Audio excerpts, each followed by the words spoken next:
ফেরেশতাদের কাবা। আমরা যেমন মক্কায় কাবা, ফেরেশতাদের কাবা কিবলার নাম হচ্ছে আল বাইতুল মামুর। 7 আসমানের উপরে। এটা কত বড় শুনেন। প্রতিদিন বিশ্বনবী বলেন, প্রতিদিন এই আল বাইতুল মামুর ফেরেশতাদের মসজিদে 70,000 ফেরেশতা ইবাদতের জন্য চান্স পায়। প্রতিদিন কয় হাজার? একবার ঢুকে যে বের হয়ে যায় কিয়ামতের আগে দ্বিতীয়বার আর তারা চান্স পাবেন না। ওইটা শেষ।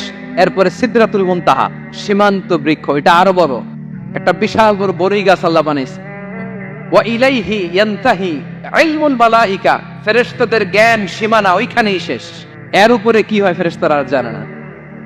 ফেরেশতাদের ক্ষমতা এখানে শেষ। সিদরাতুল মুনতাহা, সিদরাতুল মুনতাহার এরিয়া শেষ। এরপরে শুরু হয় আল্লাহুল মাহফুজ, কোরআনের বাড়ি। কোরআনের বাড়ি কই? বাল হুয়া কুরআনুম মাজিদ ফি, এটা মিন দুররাতিন বাইদা, সাদা ঝকঝকে ডায়মন্ড দিয়ে আল্লাহ বানাইছে। আমাদের সবার তাকদীর